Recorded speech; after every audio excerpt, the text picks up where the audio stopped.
And our third main topic today gets submitted to us by Tiffany Rice, who writes, first of all, John, I'd like to thank you for all the attention and coverage you've given to the situation with IATSE in recent weeks.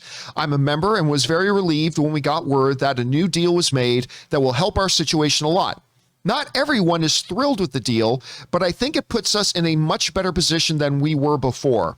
Do you think the right deal was made? All right, thanks a lot for sending that in, Tiffany. And yes, glory, glory, hallelujah, saints be praised. The Armageddon has been postponed.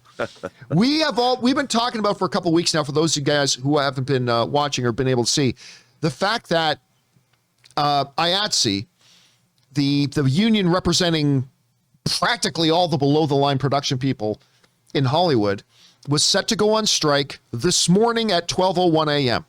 And if they went on strike, everything shuts down. It's not an exaggeration to say everything in Hollywood shuts down. Television, movie production, you name it. Without those people, you cannot make stuff. Rob, we had my friend Spencer on the show last week, who is a member. He's got like over 30 credits.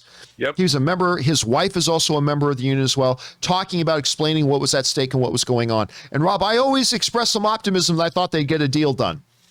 And apparently it got done. A deal did get done over this weekend. This comes to us from the folks over at The Verge who write, the new 3-year deal. So it's only 3 years. That's interesting. So they bought themselves. They're like, okay, let's all settle for this agreement, but we don't have to live with it for too awful long. All right.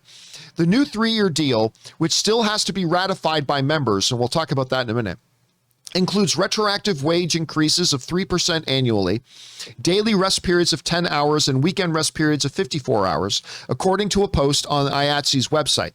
It also includes improved wages and working conditions for streaming, but no specific details on what that includes. Streaming was a major sticking point in the negotiations. Under IATSE's existing contract, streaming productions received greater flexibility regarding pay and benefits to workers. That's because when the contract was negotiated all the way back in 2009, streaming was a very new industry with an unclear market. So that comes to us from The Verge. All right, this is interesting. And I'll tell you what, so there are a bunch of things they got. Spencer was expressing that, we need more break time. This isn't survivable. This isn't healthy. We need longer turnaround time than what we've been getting. Some productions were getting like 6 hours of turnaround time, Rob. We need that. We need to address the pay increases, all that kind of stuff. Did IATSE get everything they wanted? No, they didn't. But they did get a bunch, and they get to go back to the table again in just 3 years. So, where they could get more concessions at that time. Now, Tiffany brought up an interesting point, Rob, in her message, saying that there are a number of people in the union that don't like this deal, that don't like the deal. And I was with my friend Spencer this weekend, actually. Me, Spencer, his wife, my wife, a few other friends, we got together this weekend, and he was saying, yeah. Definitely, there are some people in the union that are not happy with the deal. A bunch of us are, a bunch of us aren't, a bunch of us feel we got something. But Rob, I'll tell you something my real estate agent told me. And I've never heard it put this way before myself, but I love what he said. He said, because, you and I, we probably think of it in terms, it's a good deal when both sides are happy. That's when you know it's a good deal. My real estate agent said something completely opposite. He said this, you've got a successful deal when everybody's a little unhappy, because that means both sides compromised. You have a good deal when everybody ends up a little bit unhappy, because that means that everybody had a compromise. And I think this is a good thing. It keeps everybody working. It keeps Hollywood up and running. But Rob, again, I think the key thing that not a lot of the outlets are focusing on, but I think is a huge, huge deal, is that this deal is only for 3 years, which means, okay, we've bought ourselves some time. We're going to now continue to work with these people to highlight the fact that, hey, coming in 3 years, we are going to want this, this, and this. So it may not be everything, but I think it's a deal that the union should probably ratify. The union, by the way, the leadership has struck the deal, but now they got to send that deal to the union members who have to vote on it and ratify it. I think it will get ratified, not by 98% like the strike authorization vote was, but I do think it's going to be ratified. Anyway, Rob, you had a chance. I know you've been following this whole story very closely with a lot of interest. Of course, all of Hollywood getting shut down is a pretty big deal. Oh, Mandalorian just started shooting season 3. Guess what? That's about to stop. But Rob, you've taken a look at this. How do you feel about the deal that got done? Good, bad? Should union people be happy with it, not happy with it? Should the producers be happy with it? What do you think? Well, I think it's a good start. Obviously, the awareness of the working conditions and things that are happening in the industry, there had to be change, John. There had to be. And this has been a long time coming. And sure, everybody's not going to get everything that they want. And I've been on both sides of this issue.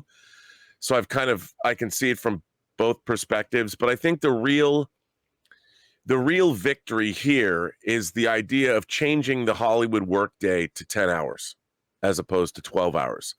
That was something that really needed to happen. And now it has.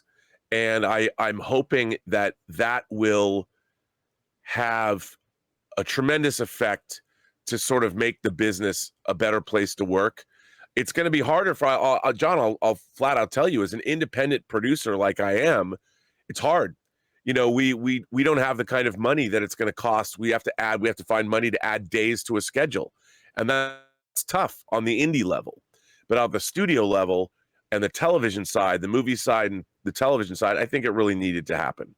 So from that perspective, I would say, while everyone might not be happy with the deal, I think that it ultimately has changed the industry for the better.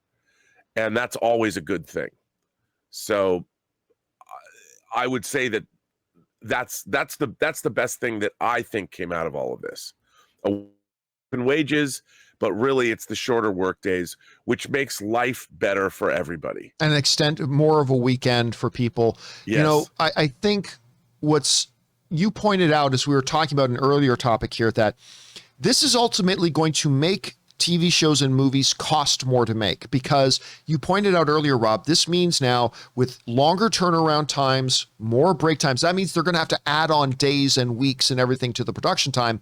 And every hour, Rob, I remember you pointed out, when you break it down on an hourly basis, how much every hour costs when you're trying to make these shows. Seconds, John. Seconds cost money. So this is going to cost money. So I don't know, maybe they're going to have to go and take a little bit of that $15 million paycheck that your lead actor gets and start figuring that in. So it's going to be interesting to see how this affects it. But guys, for me, I think the key thing here is the most brilliant part of this negotiation is that it's only a 3-year deal, which gives everybody a short turnaround time to work with this and then go back to the table again. I think this is going to get ratified. I'd be surprised if it doesn't, but who knows? Maybe there's more to say. What do you guys think about this whole situation? Jump on down to the comment section below and let us know your thoughts.